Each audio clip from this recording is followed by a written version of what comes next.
بسم الله الرحمن الرحیم. قدرمنو کتونکو سنگرخان ما او نن تاسو سره مخامخ یما یو ډیره زیاته انسپیریشنل سټوری ده. دا یو داسې سټوری ده چې یقینا چې هغه خلک چې هغوی په ژوند کې د مایوسو ښکار شوي دي، هغوی وایي چې یاره مونږه د بیمارۍ له وجې نه، د غریبۍ له وجې نه، یا د نورو د کم وجوهاتو له وجې نه په ژوند کې پرمختګ نشو کولی، مخکې نشو تللی، ترقي نشو کولی، سبق نشو ویلی، یا یو غټې عهدې پورې نشو رسېدلی. نو د دغه خلکو دغه مایوسي به انشاءالله د دې پروګرام سره نن ختمیږي. قدرمنو کتونکو، نن ما سره موجود دی په دې پروګرام کې حضرت علي صاحب، د چا نامه څوک چې د صوابۍ اوسیدونکی دی بنیادي طور، او موجوده وخت په مردان بورډ کې د سیکرټري په عهده باندې کار کوي. مزید تفصیلات به د دوی نه اورو. حضرت علي صاحبو، د ټولو نه اول ستاسو د وخت ډېره زیاته مننه کومه. زمونږ کتونکو ته دا ووایئ چې تاسو تعلیم څونه کړی دی؟ بسم الله الرحمن الرحیم. ډیره مننه سنگرخانه.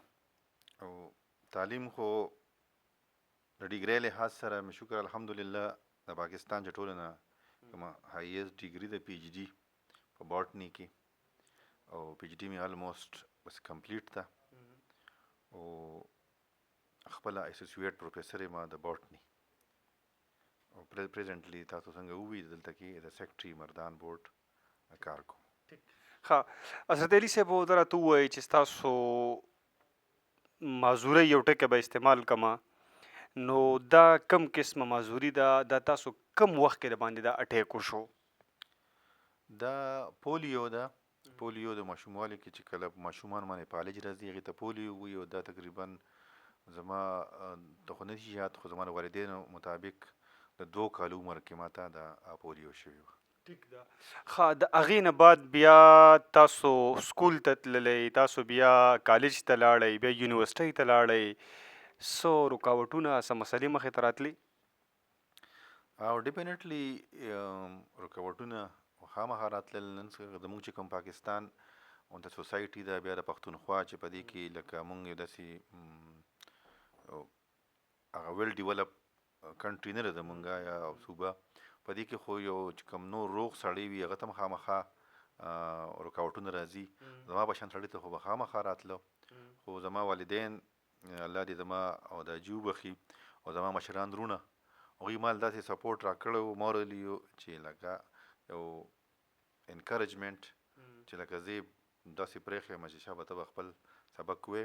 نو ما الحمدلله چې کوم د پرایمري سبق وې، نو زه په خپل کلاس کې به الموسټ په لیډینګ پوزیشن کې وم، په فرسټ او په سیکنډ پوزیشن کې به عموما زه راتلم. ما خپل پرایمري سکول د کالوډیر سکول نه تقریبا 2 کیلومیټره پیدل لار وه، زه پیدل تلم په دې ټاپوړو سره. بیا د هغې نه پس د های سکول ګورنمنټ های سکول کرنشیر کلی کې ما هغې نه میټرک کړی.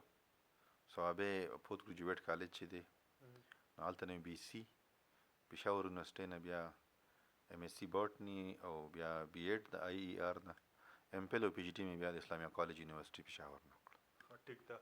یعنې تاسو معذوره هم وئ، بیا به په تاسو په 2 کیلومیټره، 3 کیلومیټره، 5 کیلومیټره تاسو مزلې کولې د دې دومره تکلیف سره.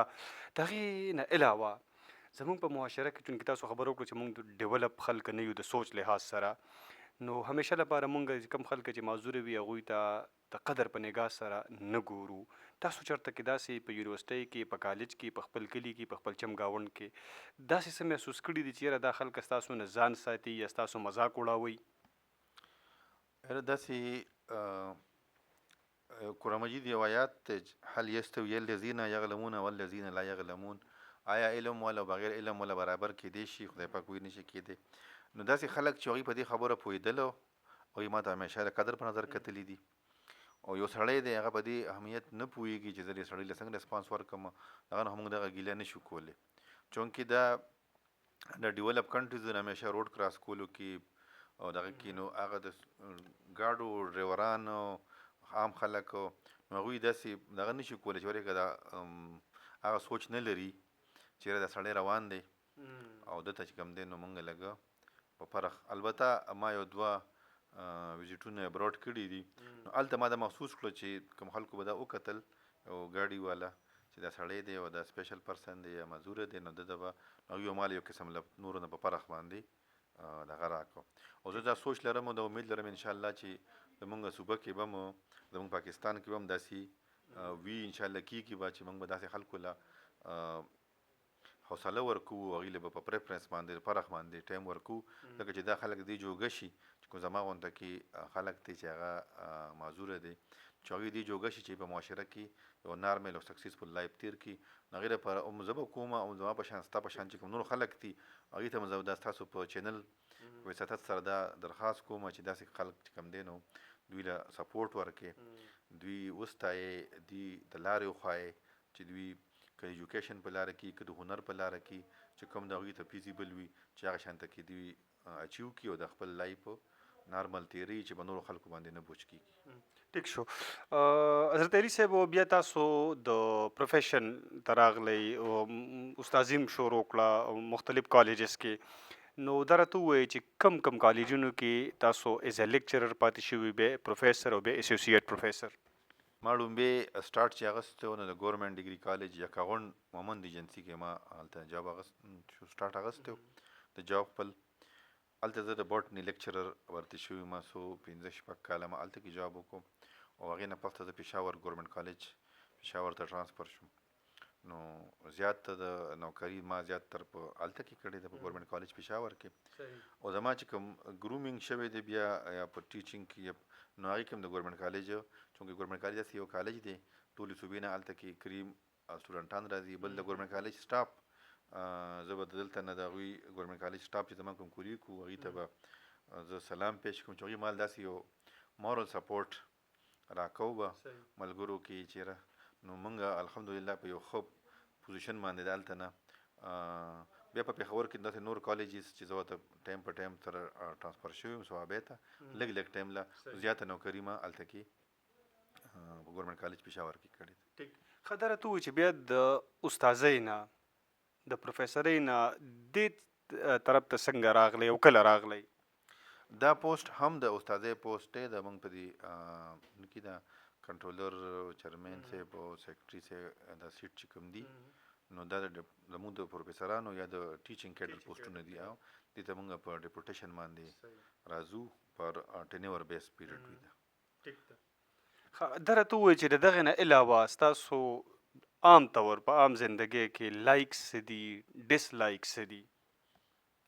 نو د استاد پروفیسر سړی خو لایک چې کوم دی نو هغه کتاب دی، کتاب ګورو. خپل سبجیکټ مې چونکې باټني ده نو هغه باټني ګورو او د باټني یو اسټیټیک سینس دی چونکې د بوټو سره تعلق ساتي د باټني بکس ګورو او ورسره چونکې زما سټوډنټ لایف نه لږ لټرچر سره شوق دی نو زه د پښتو او د اردو ادبي کتابونه او پرټیکولرلی د پویټرۍ ګورم.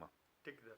ښه دا راته ووایئ چې تاسو د ادب ذکر وکړو نو پښتو ادب بیا خصوصي توګه باندې هغې نه تاسو پښتو ادب کې تاسو د کم هغه شاعر دی چې د هغه نه تاسو متاثر یو د هغه شعرونه ډېر تاسو ځان سره وایئ؟ داسې ایز سچ یو خاص داسې شاعر ما نه دغه کړی چې هغه د هغه زیات ګورم، خو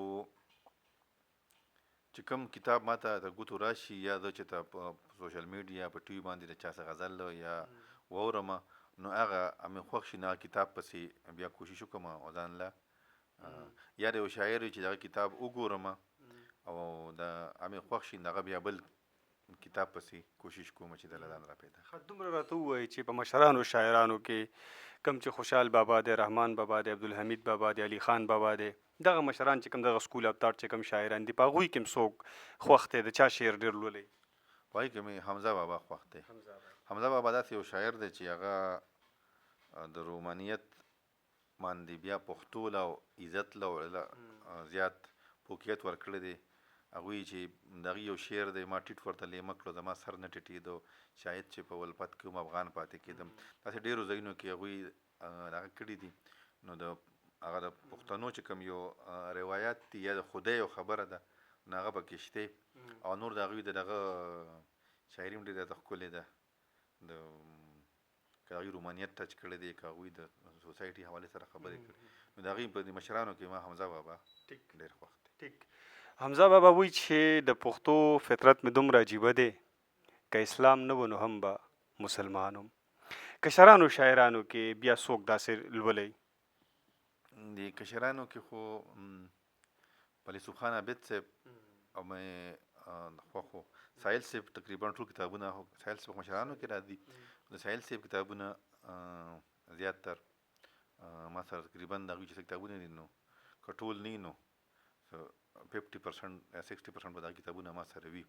خو ما ته زه ووایي که نه چې زه داسې یو څیز مې خوښ شي نو هغه راکروالو ډیپینډ کوي چې کوم مې خوښ شي نو هغه راخلم. صحیح. ښه، نو داسې د چا کم شعر زموږ کتونکو ته ډالۍ کوئ چې هغه شعر چې هغه ستاسو ډېر زیات خوښ وي؟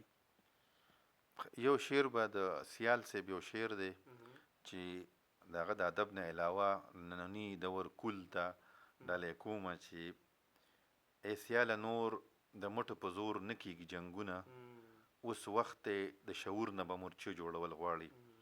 زمونږ نننی کول چې کوم دی نو هغه دې سره مخ دی چېرې لکه زه پښتون یم او زه غیرتي یم او په ما کې دا خوبۍ دي په ما، خو نن سبا دور مطابق چې زما پښتون بچی چې دی نو هغه سبق ووایي، هغه ټکنالوجي چې وکړي، هغه په کمپیوټر باندې پوه شي، هغه په میډیسن کې ریسرچ وکړي، هغه نو یو بهترین ډاکټر جوړ شي او هغه دنیا چې کوم نن سبا کوم دنیا کوم لیول کې روانه ده چې هغې سره ځان برابر کړي. نو زه به هلې بیا وایم چې یاره دا دغه دی. پخوا که فرض کړو جنګونه کېدل او خلکو به تورې جوړولې نو هغه د تورو زمانه.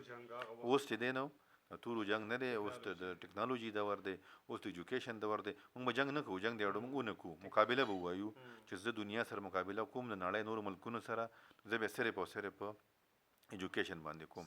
او ایجوکیشن نن سبا چې کوم دور دی دا حدیث شریف مفهوم دی چې کوم دور کې څنګه ته به ځان هغه شانته کې اکویپ کړې. نو د پښتون زلمي ته بلکې د پاکستان ټول زلمو ته خو پر خصوصي طور پښتون ته چې د دې خبرې نه به روزي چې بهی زه زما به اجداد کړي دي هغې په خپل دور کې کړي دي، زه به اوس خپل دور کې یم نو زه به د دې دور چې کوم سره روایت تقاضي دي دا به زه پوره کوم. نو هغوی دي سبق ټکنالوجي دا اچیو کړي، میډیسن کې په ریسرچ کې، دغه زما بیا درخواست کوم ماشوم ته. ټیک ده. صاحب شاه صابر صاحب وایي چې زما د قام د کمې بدبختۍ به درته وایم چې څوک را زلمي کېږي په ټوپکو پسې ګرځي. ستاسو سوچ ډېر ښه دی د ډېر خلکو لپاره، بدلون غواړئ، د دغه چې کوم د جهالت تیاري دي د هغې نه دا قام راویستل غواړئ، خو بدقسمتي زموږ دغه ده چې څوک هم را زلمي کېږي په ټوپکو پسې ګرځي. حضرت علي صاحب ډېره زیاته مننه کوم ستاسو د وختو مصروفه وئ، موږ له هم وخت راکړو، موږ سره هم دغه خپل تاټس دغه خپل ستاسو چې کوم سوچ دی د ستاسو چې کوم د ژوند دغه د مشکلاتو نه ډک خو په اخره کې د کامیابۍ سفر دی هغه هم موږ سره شریک کو. ښه ادم غواړم خوشحاله اوسئ.